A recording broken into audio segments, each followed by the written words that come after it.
امروز روز دوم از سری ویدیوهای روز تا نوروزه و من قصد دارم تا روز سال نو همراهتون باشم.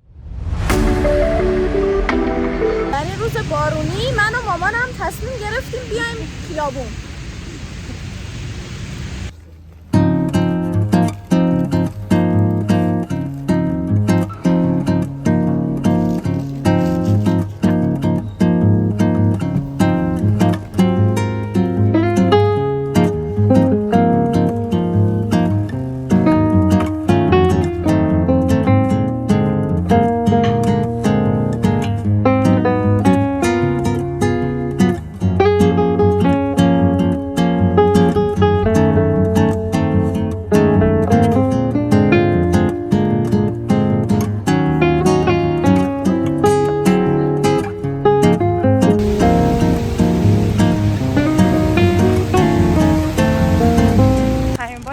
بارون راه رفتم و یادم نمیاد.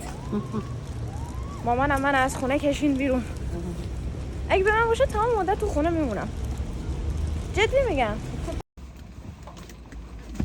خوشحالی امروز با من اومدی بیرون؟ آره خیلی خوب بود. زیر بار امروز من و مامانم رفتیم که پارچه بگیریم. همچون تخفیفای خوبی هم نداشت. یه پارچه لینن مشکی گرفتم همین. بعد کجا رفتیم بعدش؟ هاده جیدم توی احمدآباد باز شده که اسمش هست لبازا. آره دقیقاً. چیز گرفتم از این لذت داره هی از این فروشگاه به اون فروشگاه رفتن. مامانم عشق خریده ولی من اصلا اینو گرفتم با از این خوشبو کننده‌های خونه است با تقویم بوکمارکی.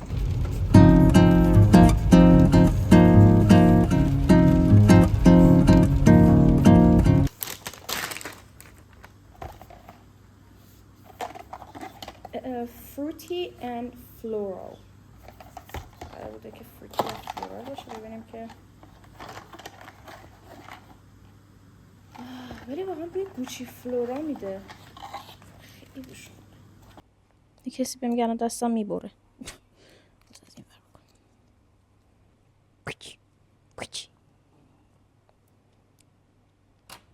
I'm terrible at this shit. بچه ها اگه گفتین تو هوای بارونی چی میچسبه؟ ما به نظرتون تو هوای بارونی چی میچسبه؟ قهوه یا چای داغ با کیک خامه‌ای. نه اصلا کیک خامه‌ای نه به هیچ وجه. شکلات تلخ.